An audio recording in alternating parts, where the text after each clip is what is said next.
yang ada yang tak berganjak dari kuliah subuh tadi daripada 6.45.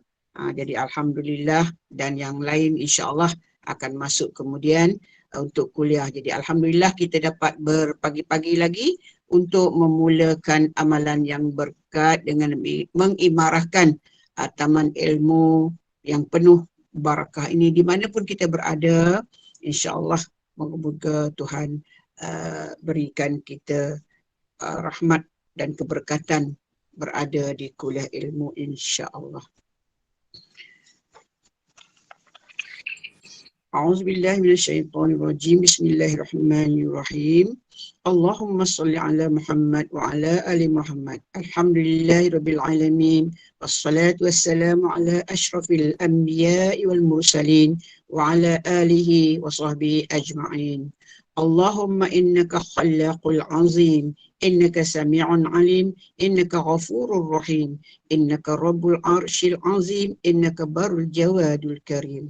Rabbi shrah li sadri wa yassir li amri wahlul 'uqdatam min lisani yafqahu qawli. Rabbi yassir wa la tu'assir, Rabbi tamim bil khair, innaka sami'un mujib. Jadi alhamdulillah kita dapat berkumpul dalam kuliah duha sekali lagi, dan diingatkan juga para jemaah muslimin muslimat sentiasa mematuhi kuliah beronline Google Meet, pastikan mikrofon dan juga kamera di-off-kan. Mudah-mudahan kuliah kita berjalan dengan lancar.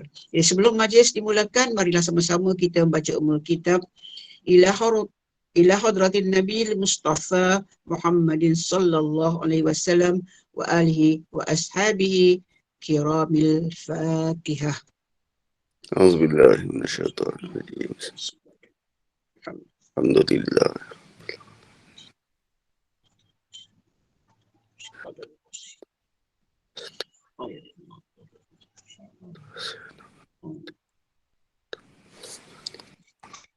Amin, amin ya rabbal alamin. Tanpa melengahkan masa, dengan segala bangga dan sukacitanya, majlis mempersilakan Al-Fadil Imam Muhammad Nazri bin Haji Mustaqim untuk memulakan kuliah tadabbur surah Al-Ghasyiyah. Dipersilakan Al-Fadil Imam.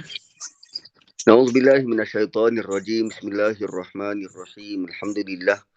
Alhamdulillahilladzi hadana lihadza wa ma kunna linahtadiya laula an hadanallah. Asyhadu an la ilaha illallah wahdahu la syarikalah wa nashhadu anna sayyidana wa maulana Muhammadan abduhu wa rasuluh. Allahumma salli wa sallim wa barik ala Muhammad wa ala ali Muhammad kama sallaita ala Ibrahim wa ala ali Ibrahim fil alamin innaka Hamidum Majid. Rabbi shrah li sadri wa yassir li amri wahlul 'uqdatam min lisani yafqahu qawli. Subhanaka la ilma lana illa ma 'allamtana innaka antal alimul hakim.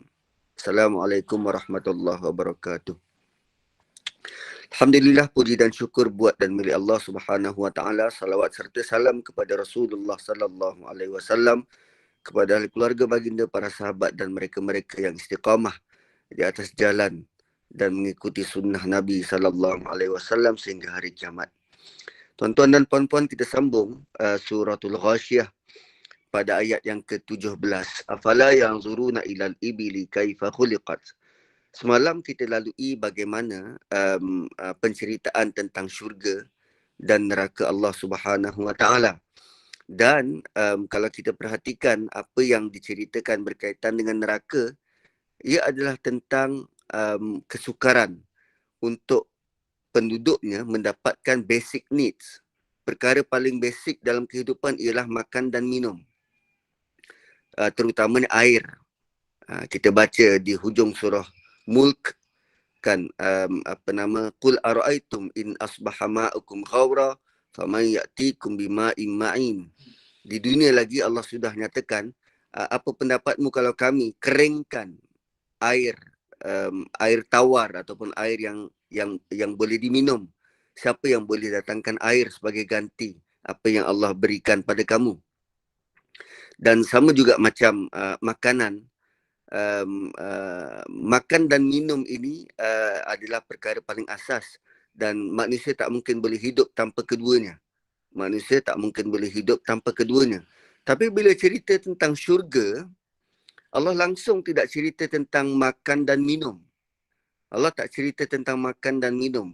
Apa yang dipaparkan dalam syurga ialah tentang adanya mata air yang mengalir. Dan itu pun bukan untuk tujuan minum. Tidak disebut selepas itu tentang minum. Dan tak ada pun dinyatakan tentang buah-buahan, tentang makan. Tak ada. Tapi yang diceritakan adalah bagaimana persediaan syurga itu disediakan untuk orang-orang yang beriman masuk ke dalamnya dan dia tersedia untuk diguna pakai. So basically selepas daripada kalau kita tengok teori Maslow, pemikir barat tentang keperluan hidup manusia ni, perkara paling asas disebut adalah tentang makan. Selepas benda cover tentang makan, manusia perlu kepada perlindungan. Manusia perlu kepada perlindungan. Selepas daripada mereka perlu kepada perlindungan, manusia dia mencari benda aksesoris, benda tambahan dalam kehidupan. Apa yang dipaparkan dalam syurga, tentang makan minum tak ada masalah, tentang perlindungan tak ada masalah. Sekarang Allah cerita tentang peringkat ketiga, iaitu aksesori tambahan. Aksesori tambahan. Begitu juga dalam maqasid syariah, tujuan syariah itu diturunkan. Perkara paling basic adalah daruriyat. Paling penting daruriyat. Kemudian hajiyat. Mula-mula sekali adalah keperluan, kemudian kehendak. Dan yang ketiga adalah tahsiniyat. Benda melengkap kepada kehidupan ini. Syurga yang Allah nyatakan sebelum ini, ayat-ayat sebelum ini adalah tentang tahsiniyat, benda yang melengkapkan. Kalau tak ada pun tak apa sebenarnya. Kalau gelas tu tak tersusun pun tak apa. Kalau tak ada air terjun pun tak apa. Kalau tak ada kapet terbentang pun tak apa. Yang penting kita sudah masuk syurga. Tapi kenapa Allah ceritakan itu semua? Kerana kita sudah masuk kepada level kehidupan yang lebih tinggi, yang paling tinggi. Benda-benda tahsiniyat ataupun benda-benda yang melengkap ini merupakan benda yang paling asas Allah beri. Bayangkan tahsiniyat, dia turun pada level daruriyat, benda paling asas. So apa lagi tambahan-tambahan lain yang Allah mungkin boleh kurniakan buat orang-orang beriman yang masuk ke dalam syurga. Tuan-tuan dan puan-puan, ayat 17 lepas daripada penceritaan itu, ayat 17, Allah kembalikan kita kepada realiti. Afala yanzurun, tidakkah kamu melihat? Dan nazara, kita hanya perlu melihat menggunakan mata kita ni. Kita perlu melihat fizikal. Tak perlu fikir dalam-dalam, tak perlu sampai tenung tembus dinding, tak. Lihat saja dengan mata kasar. Afala yanzurun, kamu tidak tengokkah ilal ibili, kepada unta?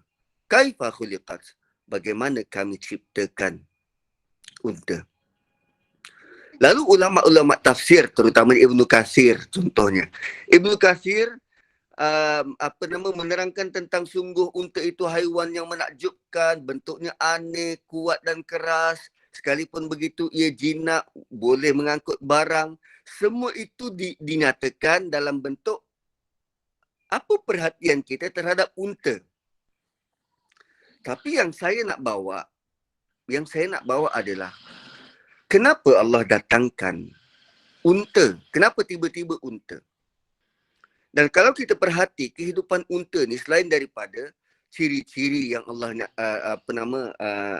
letakkan pada unta, kebolehan keupayaannya, cara hidup unta ini yang kita perlu lihat. Kerana apa? Kedua-dua syurga dan neraka, bagaimana manusia boleh masuk ke dalam keduanya, berkaitan dengan cara hidup dia di dunia. Kan, apa yang Allah cerita tentang neraka dan syurga adalah tentang kehidupan. Lalu kita perlu perhati bagaimana unta hidup. Tuan-puan, unta yang berjalan di padang pasir, dia tak punya banyak pilihan. Terutamanya berkaitan dengan makan dan minum.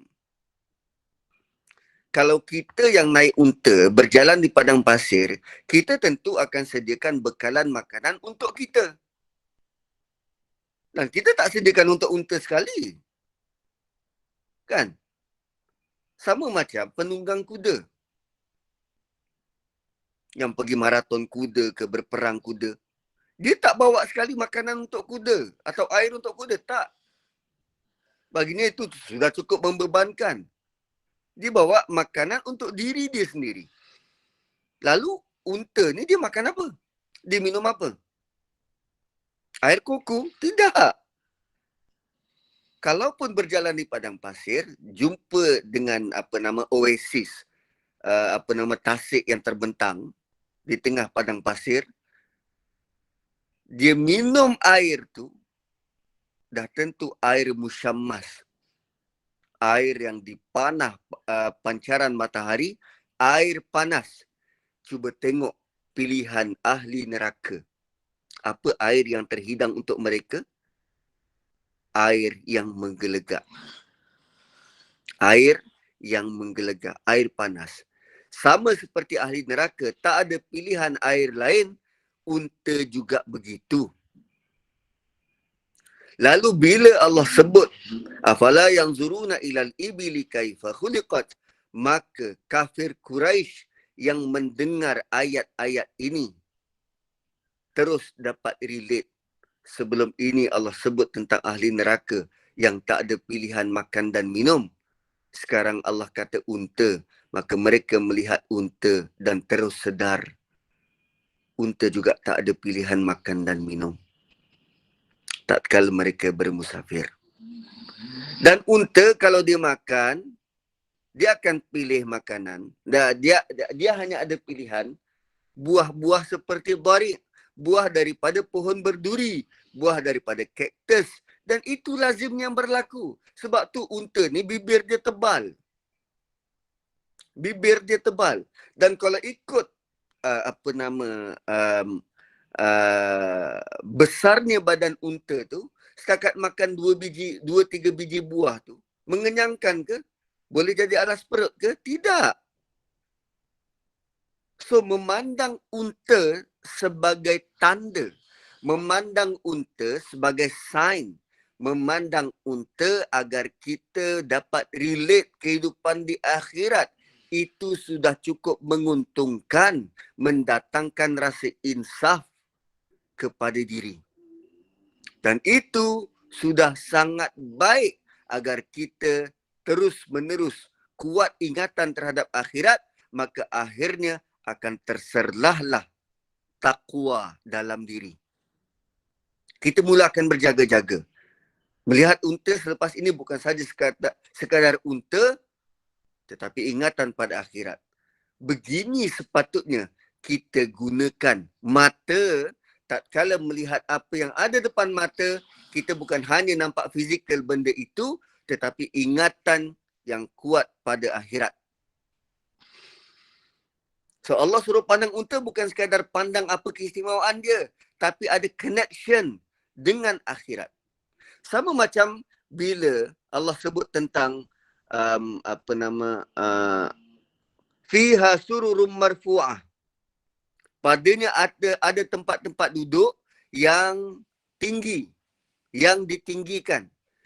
Kalau kita naik unta, kita naik tu unta berdiri ke unta duduk? Unta duduk.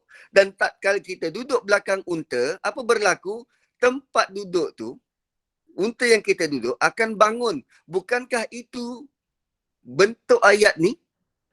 Tempat duduk yang ditinggikan. So orang-orang Arab bila dia baca ni, wow. Allah suruh pandang unta, bukan sekadar pandang unta, tetapi ada relation dengan ayat-ayat sebelum. Adanya kaitan dengan neraka, adanya kaitan dengan ayat-ayat syurga. So begitu menakjubkan cara Allah datangkan contoh. Bukan saja perlu kita pandang fizikalnya, tetapi apa kaitan dengan masa akan datang, dengan mahsyar, dengan hari akhirat, dengan kehidupan di neraka, dengan kehidupan di syurga, agar kita bertambah takwa dan iman. Next. Wa ila sama'i kaifa rufi'at. Dan cuba lihat bagaimana langit itu kami yang angkat. Bagaimana ia ditinggikan. Kali ini Allah suruh pandang langit. Dan rupanya langit itu asalnya di bawah, sekarang ditinggikan. Bagaimana dia kekal tinggi di situ? Tanpa sebarang tali dan tiang. Kalau tadi unta, sekarang langit. Wa ila sama'i kaifa rufi'at. Tuan-puan, kalau kita menengadah ke atas, apa yang kita nampak? Awan. Dan apa di atasnya? Ada benda yang lebih atas dan lebih atas dan lebih atas. Wa ila sama'i kaifa rufi'at. Bagaimana dia ditinggikan. Langit itu ditinggikan. Wa ilal jibali kaifa nusibat. Dan bagaimana gunung itu dipasak. Gunung itu ditegakkan. Dan wa ilal ardi kaifa sutihat. Bagaimana bumi ini diratakan, dihamparkan. Tuan-puan, selalunya bila Allah sebut ayat-ayat semacam ini tentang langit, kemudian ada bumi, kemudian ada gunung, lazimnya ayat-ayat ini dia mesti ada pasangan. Dia mesti ada pasangan. Contoh terdekat suratul Naba. Kan? Surah yang kita mula kelas ini dengan suratul Naba. Amma yatasaaluna 'anil naba'il 'azimil ladzi hum fihi mukhtalifun. Kalla saya'lamuna thumma kalla saya'lamun. Alam najalil arda mihada wal jibala autada wa khalaqnakum azwaja wa ja'alna naumakum subata. Semua yang disebut itu ada pasangan masing-masing. Tapi kali ini Allah datangkan 4 ayat. Afala yanzuruna ilal ibili kaifa khuliqat. Mula-mula unta, kemudian langit, kemudian gunung, kemudian bumi. Macam mana kita nak memahamkan tertib ini? Unta, langit, gunung dan bumi. Nak kata berpasangan macam tak berpasangan. Sebab selepas daripada itu, fadzakir innama anta muzakkir. Pernyataan yang lebih kurang sama seperti surah sebelum. Kan surah Al-A'la. Qad aflaha man tazakka wa dzakara isma rabbih fa shalla. Dan sebelum tu saya zakkaru may yakhsha fadzakir inna fa'ati dzikra. Dekat sini fadzakir innama anta muzakkir. Dan itu merupakan topik lain. Cumanya 4 ayat ini perlu dilihat semacam ini, tuan-puan.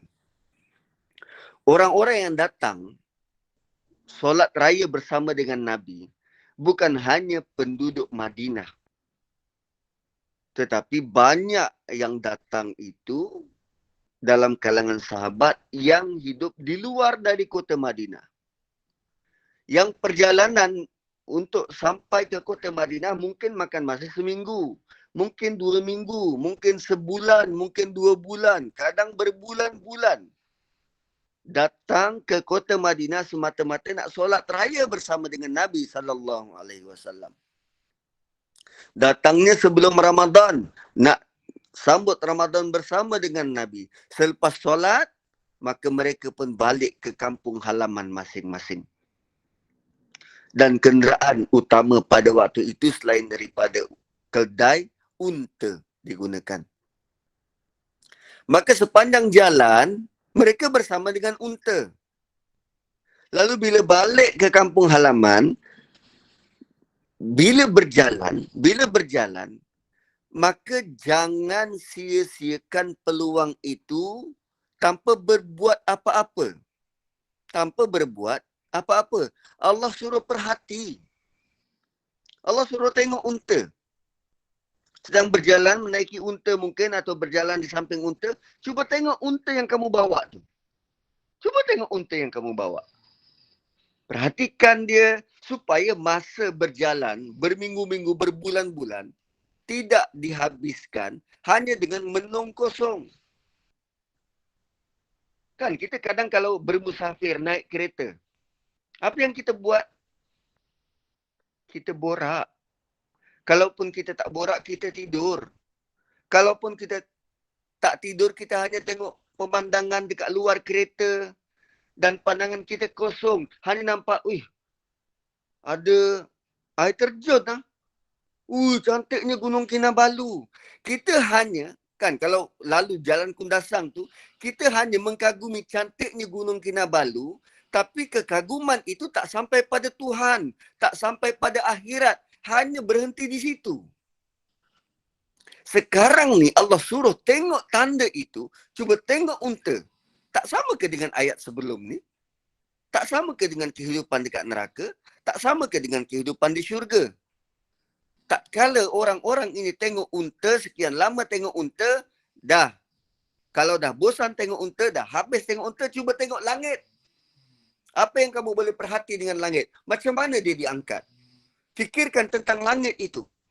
Penat tengok langit, tundukkan pandanganmu sedikit. Tengok di kejauhan sana, nampak gunung ganang. Macam mana Allah letak gunung tu? Macam mana gunung tu terhasil? Lalu bagi mereka-mereka yang belajar geografi atau belajar tentang bagaimana struktur muka bumi ini, maka mereka dapati bahawa gunung-gunung ini terhasil hasil daripada rempuhan plat-plat tektonik atas muka bumi ini. Bila berempuh atas satu sama lain, maka hujungnya tu akan timbul. Ada yang tenggelam, ada yang timbul. Timbul itulah menghasilkan gunung. Sedangkan Allah bagi tahu gunung ini kami pasak. Bukan dia timbul daripada bawah. Gunung ni kami pasak. Wa ila jibali kaifa nusibat. Bagaimana kami jadikan dia kukuh. Dan setiap gunung ini, tuan-puan, daripada gunung inilah manusia belajar macam mana buat bangunan-bangunan tinggi. Sekarang saya berada di Mandarin Hotel, sebelah KLCC. Waktu buat bangunan KLCC ni, sebelum nampak dia punya, nampak bangunannya tu naik, bertahun-tahun, engineer, kontraktor, buat dia punya piling, dia punya pasak. Dan kalau kita nak buat bangunan 3 tingkat, pasaknya pilingnya sekurang-kurang 3 tingkat. Dan KLCC 88 tingkat, 83 tingkat. Berapa jauh pasak ke dalam tu? Berapa jauh dia punya anchor dia? Berapa jauh pilingnya masuk ke dalam bumi supaya bangunan itu stabil. Dan sekarang Allah suruh kita tengok bukit. Allah suruh kita tengok gunung. Apa yang ada di atas sama macam apa yang ada di bawah. Dan guna gunung ini supaya bumi kekal stabil, tidak terhayun-hayun, tidak bergerak-gerak. Gunung ini sebagai memastikan supaya kita punya bumi ini kekal stabil. Itu fungsi gunung. Dia pasak kepada bumi. Macam kita nak nak buat kemah, kita memasakkan tiang-tiang supaya ada tempat tali-tali kemah itu bergantung dan berpaut. Maka kemah kekal berdiri teguh. Itu guna gunung. So sepanjang jalan Arab-Arab Badui ini bermusafir, selain daripada dia tengok unta, Allah suruh tengok langit. Penat tengok langit, turunkan pandangan, cuba tengok gunung. Penat tengok gunung, cuba turun pandangan, tengok bumi yang dihamparkan. Wa ilal ardi kaifa sutihat. Tuan-puan, bila Allah kata bumi ini dihamparkan, apa lagi ayat yang Allah guna tentang hampar? Ada tak ayat sebelum ni yang Allah sebut dihamparkan? Kapet-kapet. Kan dalam syurga juga dihamparkan. Apa maksud dihamparkan ni, diratakan? Apa maksudnya? Apa yang kita boleh faham? Bumi ini Allah jadikan specially untuk manusia, diratakan, dihamparkan supaya kita mudah berjalan. Itu nikmat besar. Kita mudah berjalan pergi ke mana-mana. Bila mudah berjalan, maka dari satu bandar ke satu bandar, dia akan ada sistem perhubungan. Maka bila ada sistem perhubungan, berjalanlah aktiviti manusia. Boleh berdagang, boleh belajar, boleh buat macam-macam. Hanya dengan bumi dihamparkan. Maka terbinalah highway, terbinalah railway. Bila bumi dihamparkan. Tuan-tuan dan puan-puan, dia bukan sekadar kita nampak bumi itu rata. Tetapi apa fungsi yang kita boleh manfaatkan pada bumi. Dan bila disebut bumi dihamparkan, perlu diingat satu masa nanti bumi benar-benar dihamparkan. Maka terjadilah mahsyar. Kalau Allah boleh buat sekarang ni bumi rata, maka satu ketika nanti kita akan berdiri berbaris di atas bumi yang rata yang namanya mahsyar. Bukankah itu berkait rapat dengan akhirat? So bila kita nampak padang yang rata, kita bukan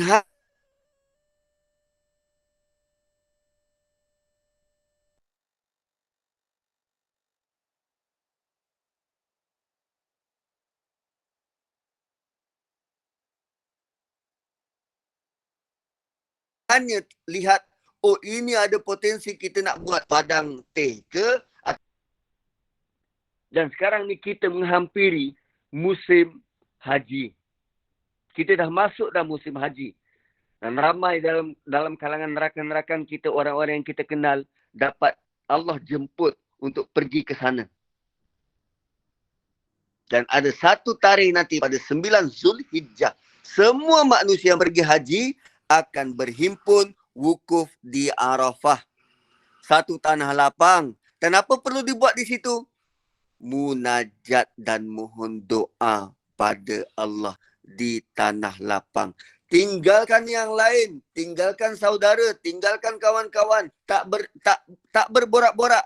Hanya kita dan Tuhan di siang hari. Tuan-puan bayangkan selama ini Allah beri peluang pada kita untuk munajat dan benda itu berlaku pada waktu malam tak kala kita nyenyak tidur. Sekarang Allah bagi privilege pada orang-orang yang berwukuf di Arafah untuk berdoa, sampaikan hajat yang tiada hijab padanya di siang hari. Maka manfaatkanlah waktu itu khusus untuk orang yang buat haji. Kan itu ingatan buat kita. Bila lihat bumi, tanah terbentang, oh rupanya ada sesuatu yang kita perlu lakukan. Kaitkan dia dengan akhirat agar iman semakin bertambah. So lepas tengok unta, tengok langit. Lepas tengok langit, tengok gunung. Lepas tengok gunung, tengok bumi. Dan tuan-puan, sekarang kita memijak bumi. Satu masa nanti, kita akan kembali ke bumi. Kembali masuk ke dalam. Wow, itu ingatan yang sangat besar. Sebab akhirnya kita akan kembali. Sekarang kita pijak. Kita nanti bakal kembali. Bakal dimasukkan di situ. Bakal ditanam dalam bumi. Dan daripada bumi itu nanti, kita akan dibangkitkan semula. Wow.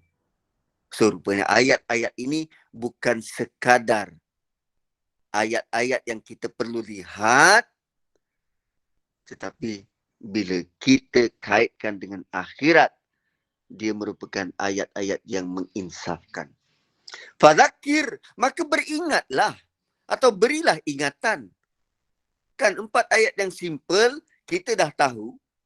Maka sampaikanlah. Berilah ingatan. Selepas daripada ini, bila berjalan dengan anak-anak, bila perhatikan alam, bukan hanya kita perhatikan, oh pokok tu ada bunga, pokok itu ada daun, tapi ajak anak-anak berfikir.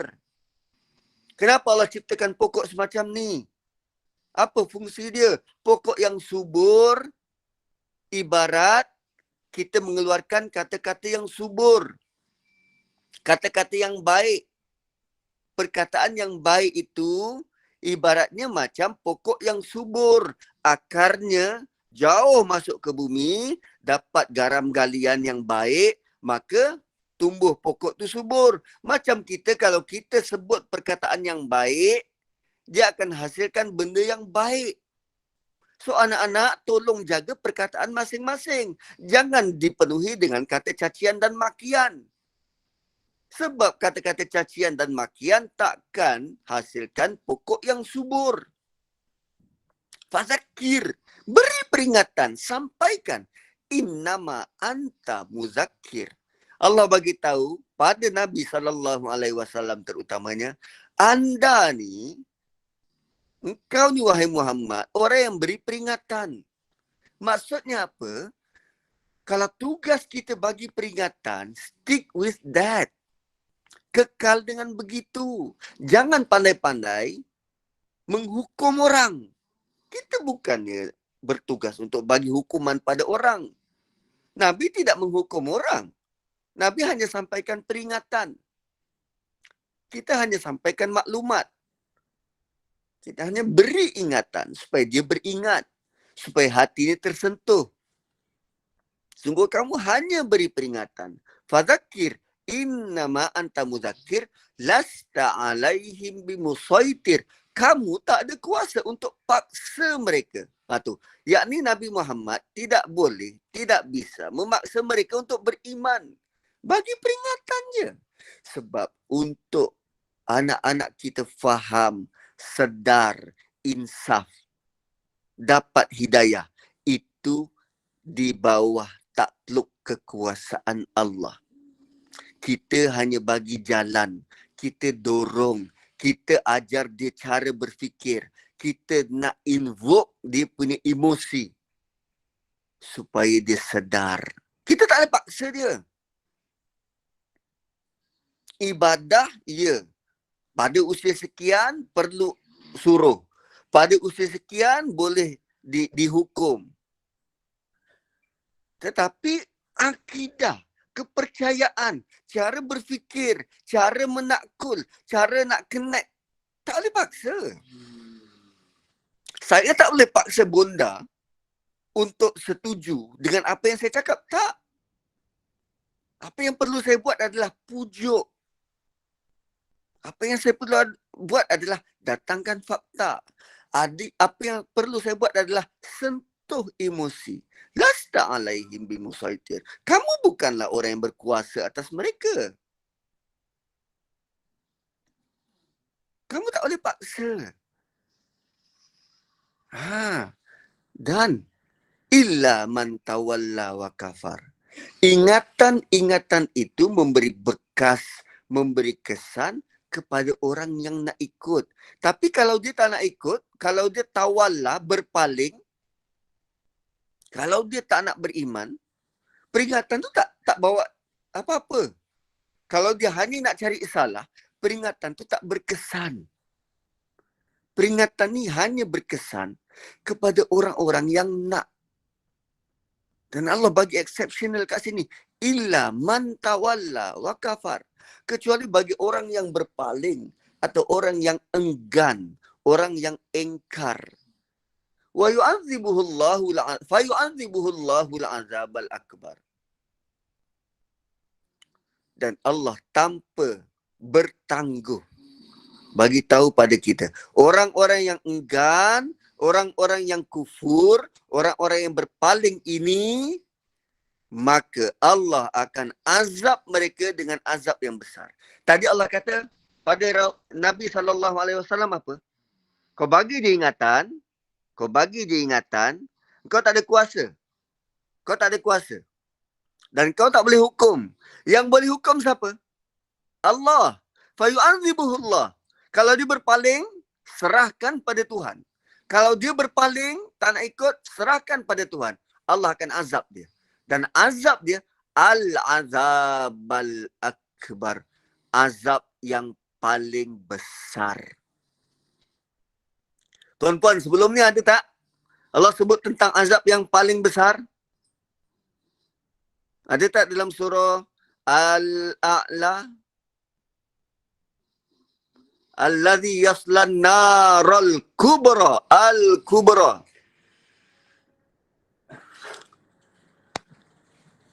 Kan, saya zakkaru may yakhsha wa yatajannabuhal ashqa. Orang-orang yang menjauhi, orang-orang yang berusaha untuk jauhkan diri daripada nasihat-nasihat ni, alladhi yaslan naral kubra. Mereka akan dicampak ke dalam api yang paling besar. Sekarang Allah bagi tahu, lasta alaihim bimusaitir illa man tawalla wa kafar fayu'adzibuhu Allahul azabal akbar. Kami akan azab dia dengan al-azab al-akbar. Tak ada azab yang lebih besar daripada ini. Tak ada azab yang lebih besar daripada ini. Orang-orang yang tak nak dengar, orang-orang yang berpaling. Tuan-puan, bayangkan tuan-puan. Kalau kita putus asa dari memberikan peringatan kepada manusia lain, kepada anak-anak kita, dan mereka bakal dapat ancaman ini, kita tak kesian ke? Kita tak sedih ke? Ancaman yang bukan calang-calang ni. Al-azab al-akbar. Isim yang ada alif lam, penghususan. Yang paling tinggi. Sebab tu Nabi SAW berusaha. Para sahabat berusaha. Cakap dengan lunak, datangkan logik. Pilih perkataan yang sesuai. Sebab nak tarik ni. Dia berpaling pun usaha juga sampai tersentuh hati dia. Jangan dibiarkan sebab Allah akan azab mereka, Allah akan hukum mereka. Tapi kita ni bagi peringatan. Kita tolong ajak. Kita tolong sedarkan. Jangan guna perkataan-perkataan yang sarkastik, menyindir. Oh, kulit engkau keras ya. Kulit engkau tebal ya, boleh boleh tahan azab neraka. Alang tak engkau lah. Jangan macam tu. Kan?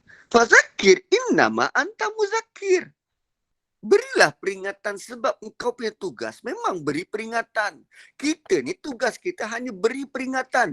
Muzakir pula berulang kali. Dalam menggunakan macam-macam medium. Menggunakan macam-macam cara. Sebab tu dalam konteks dakwah, kita jangan rendahkan cara orang lain buat dakwah walaupun bagi kita peliklah cara dia dakwah ni. Dengan nyanyi-nyanyi, dengan berlagu-lagu, dengan bernasyid.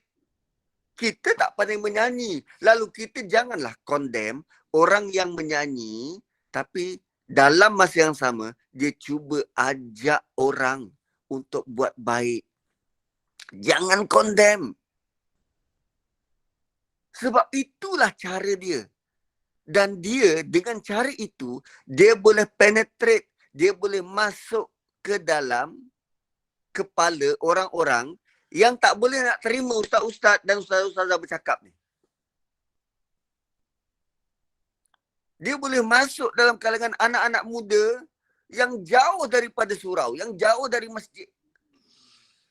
Sebab dia memahami, fazakir innama anta muzakir. Sebab ruang dakwah ni besar. Cara dakwah ni berbeza, banyak pelbagai. Yang penting bagaimana kita nak sentuh hati dia untuk kembali ingatan pada Allah. Matlamat akhirnya apa? Inna ilaina iyabahum summa inna alaina hisabahum. Kamu semua akan kembali pada kami. Itu matlamat akhir.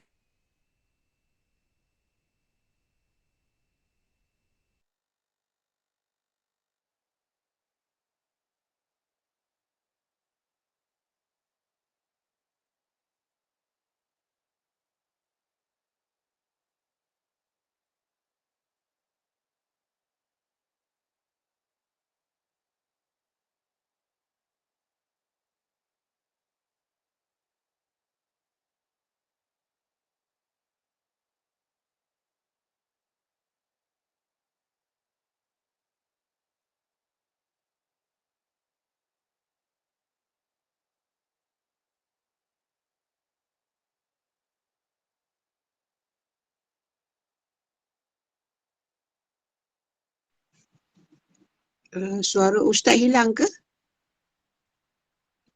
Terputus sebab ada orang call. Oh ya, okey, Ah, okey, okey. Okay. itu Ingatkan kod line saya yang salah. Okey, kita teruskan Ustaz. tak, itu risiko pakai phone ni. Tiba-tiba bila ada orang call dia terputus lah. Okay. So,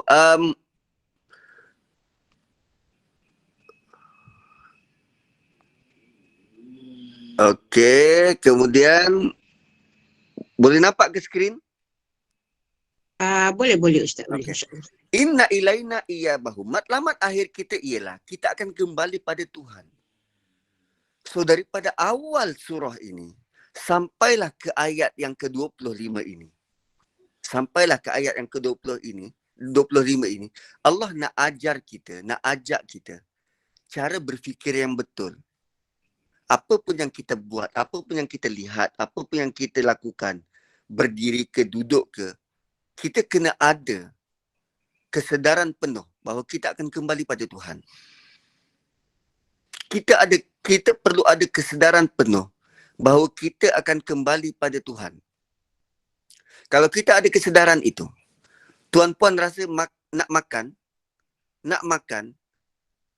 dengan sedar, aku akan kembali pada Tuhan ni. Kita akan suka-suka nak makan atau kita pilih nak makan apa? Atau kita makan ala kadar. Hanya sekadar nak dapatkan tenaga. So aku nak kembali pada Tuhan ni. Aku dah tak ada masa, aku nak kembali pada Tuhan. Kan kita nak berjalan, window shopping, dengan kesedaran kita akan kembali pada Tuhan. Mata kita akan liar ke? Atau kita hanya fokus nak beli apa? Dah balik rumah. Aku akan kembali pada Tuhan. Bila kita bercakap dan penuh sedar kita akan kembali pada Tuhan, kita mudah-mudah ke nak cerita buruk dan aib orang? Tak. Kita sedar kita akan kembali pada Tuhan. Maka perkataan kita, perbuatan kita, cara kita melihat, cara kita berfikir, semuanya akan berubah. Dengan ingatan, kita akan kembali pada Tuhan. Kita akan mati. Orang-orang yang lupa daratan ni sebab dia tak ada ingatan ini. Mungkin ada tapi tak kuat, tidak berpanjangan. Hanya masa-masa tertentu atas tikar sejadah baru ingat, aku akan mati. Itu je. Tapi sewaktu dia berucap di pentas, sewaktu dia tengah dealing projek, sewaktu dia dengan keluarga, tak ada ingatan tu. Ingatan kembali pada Tuhan hanya berfungsi sewaktu dia sembahyang je. Luar sembahyang, dia berjudi, dia minum arak mungkin. Dia buat macam-macam jenayah, maksiat. Inna ilaina iyabahum. Sungguh kamu akan kembali kepada kami. Summa inna alaina hisabahum. Kamilah yang akan menilai. Kami yang akan hitung. Dan hisab, Allah akan hitung satu-satu. Kenapa perlu sebut tentang hitung ni? Sebab bila Allah kata, lasta alaihim bimusaitir. Kamu tak ada power. Kamu tak berkuasa pada mereka. Kenapa sebut kuasa? Sebab kita cenderung, bila kita melihat orang lain, kita cenderung untuk menghukum. Kita cenderung untuk memberi tanggapan. Kadang tanggapan-tanggapan kita ni salah. Tanggapan-tanggapan kita terpesong. Kita suka untuk beri judge. Kita suka untuk hisap orang lain. Hitung dia. Kita suka buat macam tu. Sedangkan tugas kita apa tadi? Fazakir innama anta muzakir. Kamu ni bagi peringatan je. Jangan tuduh orang bukan-bukan. Sebab tuduhan atau hukuman itu atas Allah Subhanahu wa ta'ala. Pandang orang dengan pandangan sama. Mentang-mentang dia kaya, lain cara kita pandang. Dia miskin, lain cara kita pandang. Tak, sama je. Kita bagi ingatan. Kalau orang kaya itu buat buat kesilapan, bagi dia ingatan. Kalau dia buat kebaikan, beri dia ingatan. Ustaz, orang buat kebaikan beri dia ingatan. Ya, supaya Dia tidak timbul rasa riak, tak timbul sum'ah, tak timbul ujub. Sebab kebaikan ni juga ujian. Bukan kesusahan saja ujian, kebaikan itu ujian. Kan? Supaya bila dia buat kebaikan itu, sama ada dia boleh paparkan agar orang lain turut sama, atau agar dia kekal menjaga hati agar kebaikan dia itu berkesan, berpahala dan tidak terbatal. Fadzakir innama anta mudzakir. Kita bagi ingatan. Dan bila kita bagi ingatan tuan-puan, sebenarnya secara tak langsung kita sedang mengingatkan diri kita sendiri. Dan itu paling penting. Kadang-kadang orang lupa bahawa dia yang sepatutnya dapat peringatan itu. Tuan-puan, surah nanti kita akan lalui surah Al-Asr. Suratul Asr. Lazimnya kita selalu dengar, suratul Asr Ustaz, saya biasa dengar itu, asyik-asyik demi masa. Asyik-asyik demi masa. Tuan-puan, tahukah anda bahawa dalam suratul Asr Allah sebut watawasau 2 kali. Watawasau 2 kali. Dan salah satu maksud watawasau ialah, watawasau itu dia dibina atas wazan tafa'ala. Tafa'ala ni dia bukan cukup satu orang pembuat. Dia kena buat berdua. Berdua, kolaborasi, bekerja sama. So watawasau bermaksud kita beri wasiat dan kita juga bersedia menerima wasiat. Kita beri nasihat dan kita juga bersedia menerima nasihat. Tapi cuba tengok. Orang yang motivator misal kata. Dia selalu bagi motivasi pada orang. Tapi dia kadang sukar untuk terima nasihat daripada orang lain. Suami, dia suka bagi nasihat pada anak. Tapi tak kala anak tegur dia. Ui, melenting. Kan ibu selalu bagi pandangan pada anak, bagi nasihat. Tapi kadang bila anak cuba bercakap, tegur ibu. Ui, ibu punya temperature terus naik. Kau siapa nak nasihat aku? Kau tu anak, jangan derhaka. Watawasau. Anda beri nasihat dan bersedia untuk menerima nasihat. Itu fungsi fadzakir innama anta mudzakir. Dan ini merupakan suatu benda yang sukar buat orang-orang macam saya. Saya beri nasihat, saya beri panduan. Dan kadang bila anda bagi panduan pada saya, korang siapa nak bagi nasihat? Tak, itu kena kikis. Kena kikis. Kena usaha sungguh-sungguh. Supaya kita juga bersedia, berlapang dada terima nasihat. Dan ada masanya saya hantar borang, tuan-puan, tolong beri feedback. Supaya saya tahu. Itu juga punca, tujuan supaya saya revise balik. Oh, saya perlu beri penekanan dekat sini. Oh, saya perlu kurangkan benda di sini. Oh, saya perlu buat macam ni. Tambah baik. Sebab kita sama-sama nak jadi baik, tuan-tuan. Kita sama-sama nak makan nasihat supaya semakin sihat. Itu tugas sesama manusia ni. Asimilasi sesama kita. Bantu-membantu. Fadzakir innama anta mudzakir. Kerana akhirnya nanti kita sama-sama akan kembali kepada Allah. Inna ilaina iyabahum. Summa inna alaina hisabahum. Kita semua akan dihitung, dihisap oleh Allah Subhanahu Wa Taala balasan baik dan buruk yang kita pernah buat. So tuan-tuan dan puan-puan, begitulah suratul Ghashiyah, surah yang mengandungi 26 ayat. 26 ayat. Surah yang Nabi baca pada rakaat kedua solat hari raya Idul Fitri. Dan basically ingatan kuat selepas daripada kita berpuasa, kemudian sambut raya, ingatan kepada para sahabat dan pada kita. Oh, jangan hanya kita tumpukan ibadah pada Ramadan, lepas Ramadan lupa semua. Tak, korang semua akan kembali kepada Allah. Dan korang semua nanti akan dihisap oleh Allah. So Allah bukan hanya hisap perbuatan kita pada bulan Ramadan, tetapi juga pada baki 11 bulan. Mana mungkin kita punya ibadah selama 1 bulan boleh seimbang, boleh menampung kekurangan ibadah kita pada 11 bulan yang lain. Summa inna alaina hisabahum. Ingat, kita akan dihisap oleh Allah Subhanahu Wa Taala. Dan surah selepas ini, tadi surah tentang selepas puasa. Dan surah selepas ini, suratul Fajr.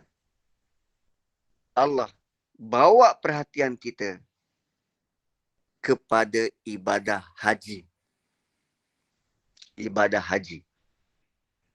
So, selepas suratul Ghasyiyah, A'la Ghasyiyah dibaca Raya Idul Fitri tentang puasa. Dan sekarang Allah bawa perhatian kita tentang ibadah haji. So, selepas puasa, kita sambut haji. Suratul Fajr. So, Allah mulakan dengan 4 sumpah. Wal fajr, walayalin ashar, wasyaf'i wal watar, wal laili idha yasr.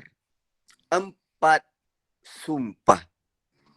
Dan Allah tutup dengan hal fi zalika qasamul lidhi hijr. Kan sumpah yang 4 sumpah ini Allah tutup dengan pada yang demikian itu terdapat sumpah yang besar. Hal fi zalika qasamul lidhi hijr. Adakah pada sumpah-sumpah itu korang boleh buat benteng? Adakah pada sumpah hal fi zalika qasamul lidhi hijr, kamu dapat sesuatu ke daripada sumpah-sumpah itu bagi orang-orang yang berakal?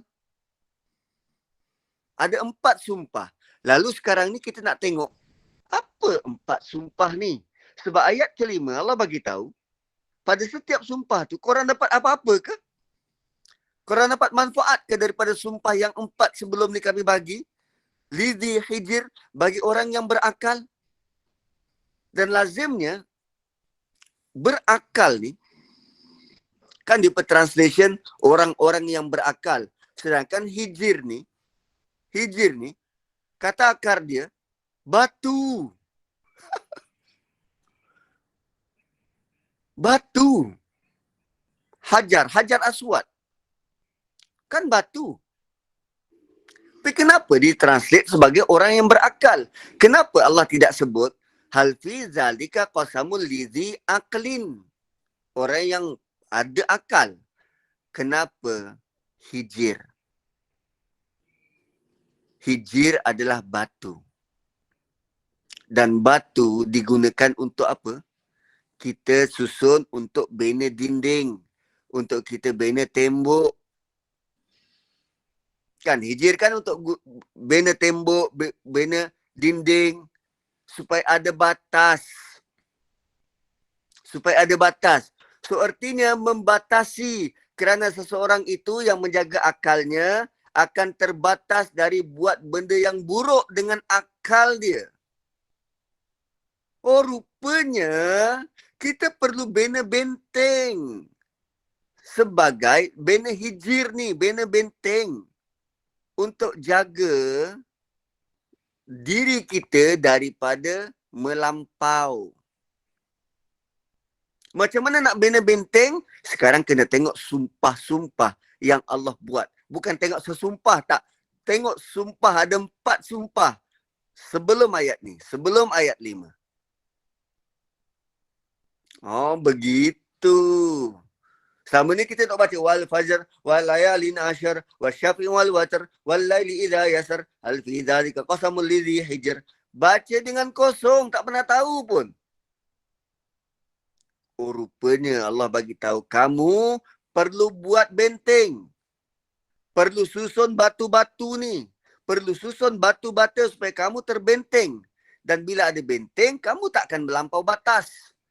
Kamu tak akan buat perkara yang tak patut. Sebab dah ada benteng. Macam mana nak bina benteng? Perhati sumpah-sumpah yang Allah telah pun nyatakan.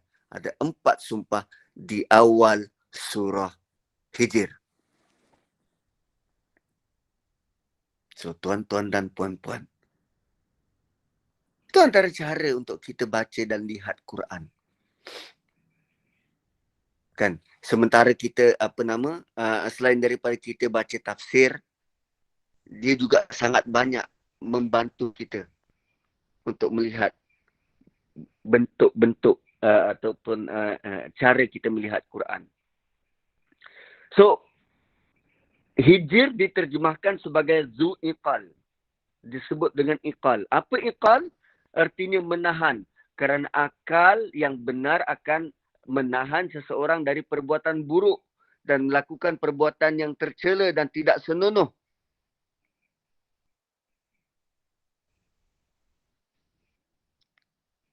Wow, dahsyat. Kalau penerangan Ibnu Katsir lagi panjang lah. Lagi panjang. So, kenapa Allah suruh kita perhati? Kerana selepas daripada ayat 5, Allah cerita tentang kaum-kaum yang pernah melampau. Ad, kemudian ada Samud, ayat 9, kemudian ada Fir'aun, ayat 10. Ini semua kaum-kaum yang pernah berkuasa, pernah bawa kemajuan, tetapi malangnya mereka gagal gunakan akal dengan baik. Mereka gagal guna akal dengan baik, lalu Allah azab. Allah azab. Dan nanti kita akan pergi satu persatu ayat dalam surah Hijr ini, sebab tema utama dia tu Zi Hijr. Hal fi zalika qasamul lidhi hijr. Pada sumpah-sumpah itu ada satu manfaat yang besar untuk orang-orang yang berakal. Kalau kita tak guna akal dengan baik, dengan waras, maka kita akan sama macam Fir'aun, sama macam kaum Samud, sama macam kaum Ad. Tapi menariknya, Allah dalam ayat 5 ni, Allah tanya personal. Allah tanya satu orang.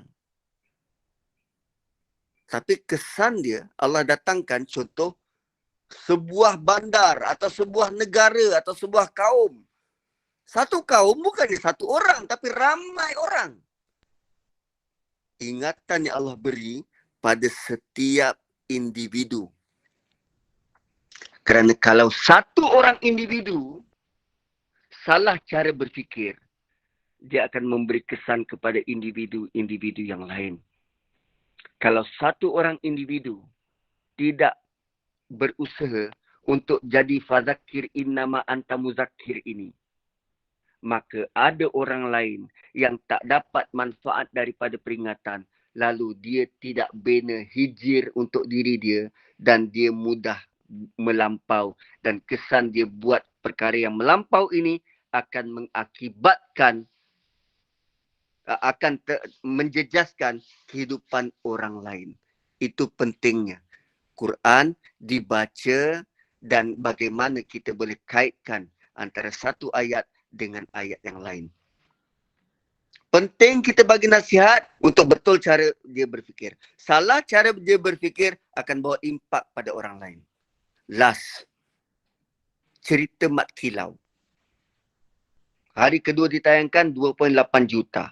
Pecah rekod. Apa kesan filem tu?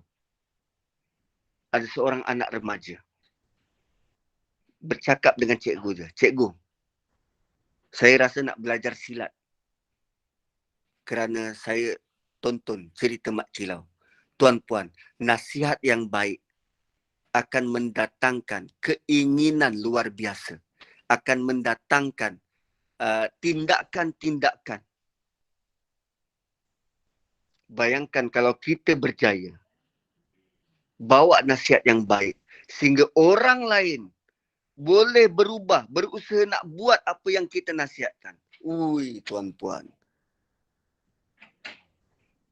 Nasihat je. Dan paling penting adalah kesempatan yang sama Allah beri kepada syaitan. Syaitan dia tak ada kuasa untuk paksa kita buat sesuatu, tak. Syaitan dia tak ada cara lain, melainkan dia hanya ada cara pujuk. Dia ajak je, kita yang ikut. Syaitan ni dia ajak je, kita yang ikut. So sekarang, kita sedang bersaing dengan syaitan. Syaitan dia ajak cara dia, kita muzakir, kita ajak orang dengan cara kita. Kita tak mungkin boleh paksa orang. So dah pukul 9, barakallahu li walakum, saya kembalikan kepada moderator.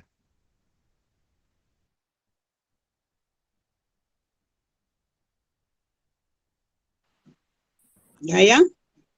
Dan kerana saya guna phone, so minta maaf sebab saya tak dapat nak baca chat. Okay. Alhamdulillah ala kulli hal, syukran jazakallahu khair, barakallahu fi Ustaz atas tadabbur surah Al-Ghasiyah yang telah selesai Ustaz dengan surah tadi yang menegaskan dengan mutlak keesaan, kekuasaan, kebijaksanaan ilmu Allah Subhanahu wa taala dengan bukti penciptaan langit, unta, bukit, bumi dan sebagainya. Kepada para jemaah yang dirahmati Allah sekalian, terima kasih jazakallahu khair atas kesabaran, perhatian dan masa yang diluangkan sepanjang kuliah ini yang berlangsung sementara tadi. Semoga kita sentiasa beristiqamah dalam menimba ilmu dan memperbaiki diri kita kepada yang lebih baik, meningkatkan segala amal ibadat kita sebagai bekal kita di akhirat nanti. Kita doakan semoga Allah sentiasa melimpahi rahmat kepada Ustaz, memperdahkan segala urusan Ustaz, dikurniakan rezeki yang luas dan berkah. Syukran jazilan kepada tim pengurusan Gema Nur Iman dalam menganjurkan majlis ilmu yang sangat bermanfaat ini. Jazakumullah khair kepada para hadirin muslimin muslimat yang dirahmati Allah sekalian. Dan semoga kita akan mendapat manfaat dan ilmu kebaikan yang berpanjangan dalam majlis yang disampaikan tadi. Bagi pihak Gema Nur Iman, mohon izin untuk saya membuat hibahan program Ustaz. Terus mengimarahkan program kita selanjutnya pada pukul 8 malam nanti, iaitu dengan kuliah maghrib, iaitu dengan bab solat bersama dengan Ustaz Dr. Ahmad Mursyidi bin Mustafa. Pada pukul 9.15 malam kuliah Isya, iaitu dengan ilmu membela kepentingan wanita sebelum dan selepas kahwin bersama dengan Yang Amat Arif Datuk Abbas bin Nurdin. Sebelum kita mengakhiri majlis kita pada pagi ini, saya mohon maaf zahir batin jika ada kesilapan